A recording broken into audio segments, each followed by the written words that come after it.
Hello, hello, hello, hello. Good morning, good morning, good morning, good morning.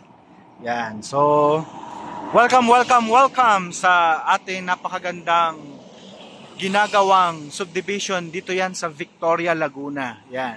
Kagaya na nakikita natin sa ating screen, ang Marbella Lake Residences. Yan.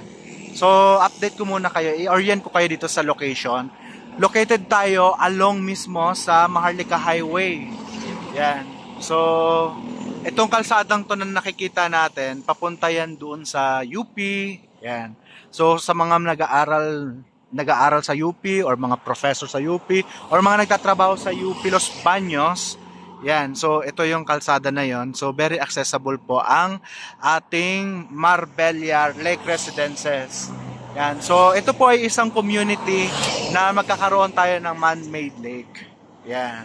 So, gagawin yan dyan. Tapos meron din tayong lighthouse. So sa mga Los Baños, pa SM Calamba, papuntang Manila, ito po yung kalsadang yan. Papunta dun. Yan.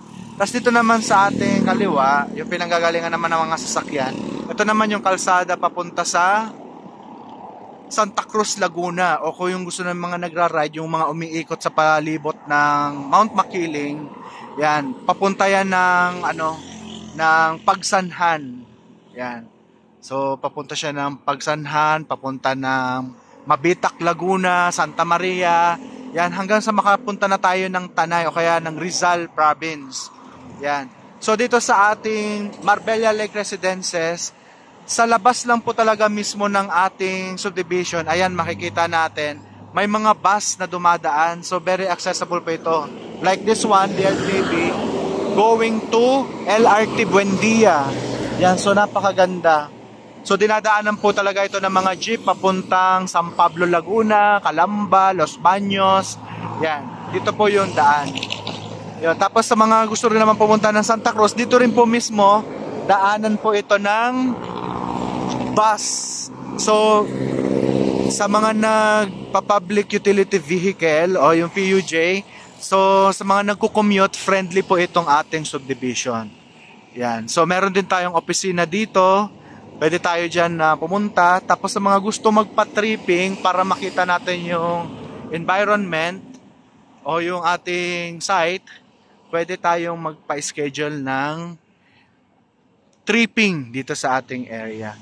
So, invest po tayo habang maaga pa. Dahil yung mga ganitong development, pag once na na-develop na at natuloy-tuloy na yung nag-start na ma-turn over yung mga title o mga pagpatayo na ng kabahayan, nagtataas na po ang ating presyo. Yan. So, ito po yan. Yan. So, pasukin natin yung sa loob. At kagaya na nakikita natin sa ating harapan, ito po yung ating tinatawag na man-made lake. Yan. So, napakaganda.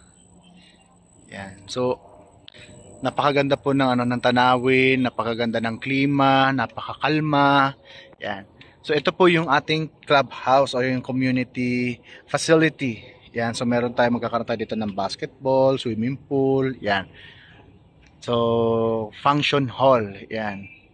Ito po yung atin. So, napakaganda po. At meron tayong mga magagandang promos and discounts dito po sa ating Marbella Lake Residences. Yan. Sa harapan po ng ating property, pwede tayong mamili kung ang gusto nating front ay mga mountainous area. Yan. So, ito po yung makikita natin dito. Dito lang po sa harapan, nandito rin po makikita ang ginagawang simbahan. Yan. So, ito po yung napakagandang project ng Santa Lucia. Yan, nahatid po sa atin yan ng Santa Lucia. Yan. So, kanina nandun tayo, yan, kitang-kita, merong kitang-kita na may mga dumadaan na bus, mga jeep, yan. So, sa mga kaibigan natin o mga kababayan natin na OFWs, yan. So, napakagandang pagkakataon po ito para ilagay natin ang ating investment sa pinakang safe na basket. Yan ay walang iba kundi real estate. Tanging mga real estate properties lang ang investment na hindi man ganun kataas pumapatok yung ating mga investment, pero safe siya. Kasi may mga legal documents po tayong pinipirmahan para dito. Yan. So atin talaga siya. Kung hindi naman natin tirahan, pwede nating ibenta later on. Yan. Tapos meron ka ng banayad na kapaligiran, banayad na kapitbahay din minsan. Yan. So, yan po. Mga lote po ang binibenta dito, walang house and lot. Tayo na po ang mag-outsource ng house construction natin. Sa mga updated inventory o yung mga available na lote, pwede nyo po akong i-contact dito sa ating number na nakashare sa screen. Or pwede nyo po akong i-chat dito sa Messenger. Yan. So, napakaganda. So, tayo po ngayon ay nandito po tayo ngayon sa community clubhouse. Yan, nasa block 4 po tayo ito. Block 4. Yan, block 4. Tapat tayo ng lake. Ito po yung magiging kasi natin, lake. Yan, so ito po yan. Yan. Yan. So hindi po kasama yung aso. Yan. So update po tayo sa iba nating portion. Meron na naman akong isang subdivision development na ire-recommend para sa ating lahat. Lalong-lalo na yung para sa ating mga kababayan, mga kaibigan na nasa abroad, nagtatrabaho, or mga OFW na gustong maghanap ng investment dito sa Pilipinas. Kagaya niyan, ito nakikita natin sa ating picture. Actually, sa harapan ko lang yan. Ito yung clubhouse ng ating Marbella Lake Residences. So, lake siya. Hindi siya naturally made na lake. Siya ay man-made lake. Yan. So, ito yung isa sa mga brand ngayon ng Santa Lucia na dinedevelop niya sa ating mga residents, yan, mga bumibili ng property sa kanyang mga ginagawang subdivision. Meron tayong lake o nagbibigay ng isang magandang tanawin para sa ating mga kanya-kanyang pamilya at kanya-kanyang mga kabahayan. Yan. So ito yung Marbella Lake Residences. So pwede tayong mag-walking dito every morning o kagaya ngayon hapon, hindi napakainit kasi nag-uulan-ulan these days, pero ngayon hindi siya maulan. Yan. So dito kitang-kita natin yung may mga kabundukan, mapagpipilian natin kung saan nakaharap ating magiging bahay. Yan, kagaya niyan. May mga kabundukan. Yan. So kanina nandun ako sa harapan, makikita natin doon na ang mga dumadaan sa sasakyan dito, along the National Highway lang po tayo. So, friendly po itong subdivision natin, lalong-lalo na sa mga nagko-commute, mga estudyante. Bakit? Kasi may access po tayo sa mga buses going to Metro Manila, like Buendia LRT, Cubao, yan, kahit saan nyo pa gusto. Yan, tapos connecting tayo, pwede tayong pumunta ng Quezon, yan, pwede tayong pumunta ng Rizal, lalo na yung papunta doon sa yung likuran na bypass, mga bypass road going to Pagsanghan, Santa Cruz, Mabitak, Laguna. Yan, pwede po tayong dumaan doon. Ngayon, may mga ilan-ilan po mga available dito na tabi ng lake. Ang ibang mga available natin, medyo hindi na siya facing the lake mismo kasi na sold out na yung mga nasa tabi. May mga ilan-ilan na available. Kontakin nyo na lang po ako para dito. Para sa mga available na lote. Wala po tayong house and lot dito ha, wala pong units. Lote po ang binibenta natin dito. Yan. So ito po yung ating community facility. Magkakaroon tayo diyan ng basketball court, yan, function room, yan. So meron din swimming pool, yan. So yan naman makikita yan dito sa ating plan. Ayan Yan, ito yung community clubhouse. So dito tayo nakatayo sa mismong may number 4. Yan. Yan yung lake. Ngayon, itong mga lote na nasa tabi ng lake, almost sold out na po. Yan. Yan. Pero meron mga available yan nandito sa block 50, block 49, yung iba dito sa block 21. Yan, nababali na yung ulo ko. Ayan.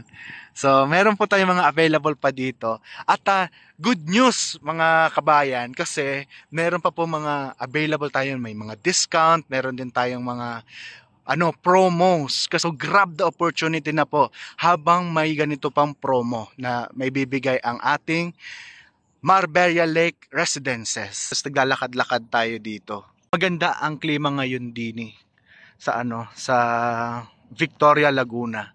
So, mapapakanta ka talaga na Laguna. Ayan. So, bulubundukin po ang view natin dito. Plus, ito nga po ang ating man-made lake. Dito yan sa Marbella Lake Residences. Yan. So, napakaganda. Yan. Andito po tayo ngayon sa Block 15. Block 15 and 16. Yan. Dito malapit lang po tayo sa Community Clubhouse.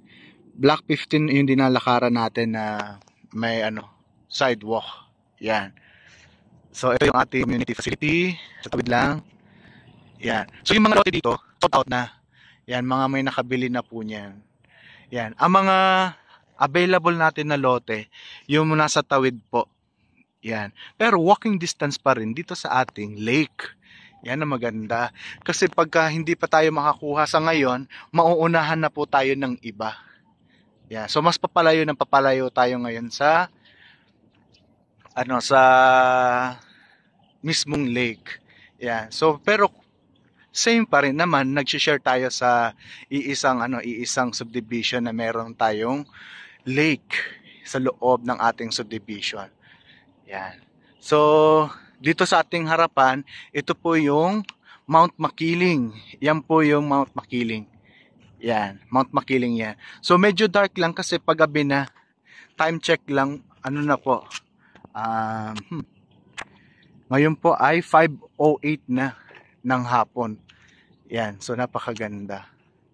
Yan, sa mga nagtatanong po ng kung ano po yung mga cut ng lote natin, nag-i-start po tayo ng 150 square meter and up po. Yan. So meron tayong 500 square meter available. Mas malaki pa pwede.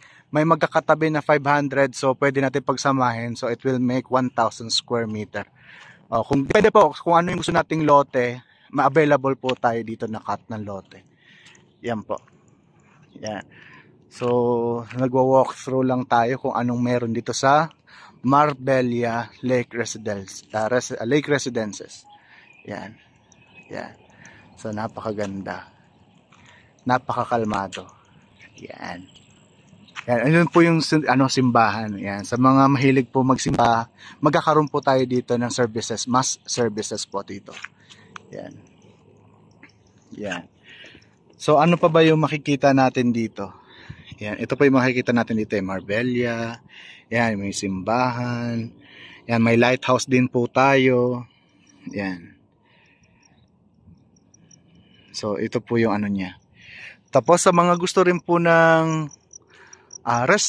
commercial lots, meron din po tayong available commercial lots na malapit lang po sa National Highway. Yan, nasa highway lang po. So, dito bilong po yan sa loob ng Marbella Lake Residences. Yan. Kaya kung mapapansin po natin sa ating mapa, dalawa po yung magiging gate natin o yung pasukan natin. Yan. Isa dito, guardhouse, another dito, guardhouse pa din po. Yan, kasi magkakaroon po tayo ng mga commercial lots. Yan. Yan. Kita niyo na yung pangalawang baba ko. Yan. Yan, sorry po. Sorry. Natatawa ako sa sarili ko. Yan. So, yun po. So, pwede natin puntahan o makita yung mga kalsada ng Marbella Lake Residences na may mga available pa. Yan. Kasi dito po sa sa block 15 and 16, lahat po ay sold out na. Pati maging dito sa mga lot 11, yung mga nakatapat dito sa lake, yan, malapit, may mga ilan available, pero as we speak, baka may nagre-reserve na po niyan. So pero yung mga nasa likuran, yan, meron pa po, may mga available. Kontakin nyo na lang po ako para makita natin yung actual. Ipapa-double check natin sa office kung available pa po. So, ito pong kalsadang to ay sold out na. Yan. Sold out na siya. Yan. Pero, yung kalsada doon papaloob, yan, may mga available pa po doon. Paikot po yan. Doon. Paikot po. May mga available pa. Yan. I-share ko po sa screen yung mga available na units dito. Yung mga may color pink po sa mapa natin, yan po yung mga sold out na. Yan. So, makikita natin na meron pa mga available at marami pa tayong mapagpipilian dito sa Marbella Lake Residences. So, nasa sa atin na po yan kung ano po yung gusto nating cut ng lote. Para makita po natin ngayon yung ating example ng mga available na lot. Ito po yan. So, medyo nag-uulan lang po kaya lumabas yung mga damo. Yan. So, kung malinisan naman to, ayos na po yung drainage, ayos na rin yung kalsada, sementado na. Yan. So, makikita po natin, nandito po tayo ngayon sa Block 21. Yan. So, corner lot number 2. Yan, yan po yung nasa gilid natin. Ito lang po yan. Yan. Yan, corner lot. Yan. So, yan po yung lot 2. Yan. So, 21. Ito po, mga available pa yan. Yan, available pa tong lote to. Ang kinaganda lang yan, ang harapan ng bahay natin magiging facing ng Makiling. Actually, sa likuran po ng Makiling na yan, Batangas area na po yan. Yan. Santo Tomas, yan. Yan po yung ano yan, Santo Tomas, Batangas na yan. Oo. Doon ako uuwi. Yan. Tapos, ito po yung ating mga kabundukan dito. Yan, kabundukan niya ng Kalawan, Laguna. Yan, napakayaman po natin dito sa mga root crops. Yan, sa mga pinya. Yan po. Yan, so medyo mataas lang yung damuhan. Pero pagka nag-start na mag-construct ng mga houses dito, and soon, pwede na. Yan, so pwede po natin yung makikita na natin yung kalinisan dito. Yan, so andun po yung lake. Yan, nakikita niyo yun. Medyo mataas lang yung damuhan. Pero nandun na yung lake. Walking distance lang po siya. Yan. So yun din po, kitang-kita din po natin dito yung community clubhouse. Yan. So kitang-kita siya. Yan. Tapos, itong kalsadang to, going to lake. Yan. So kabayan, napaka-perfect talaga nito para mag-invest sa panahon ngayon para naman mas mura, magandang location pa yung mapagpipilian natin. Yan. So yun yung isa sa mga real estate tips natin palagi pag may subdivision na ginagawa. Kasi nakakapili po tayo ng magandang spot. Yan. Kasi pagka almost sold out na siya, yung mga gusto nating spot, makukuha na ng iba yun. Nakuha na sa una pa lang. Kasi mostly, pare-parehas tayo ng mga hinahanap ng mga clients.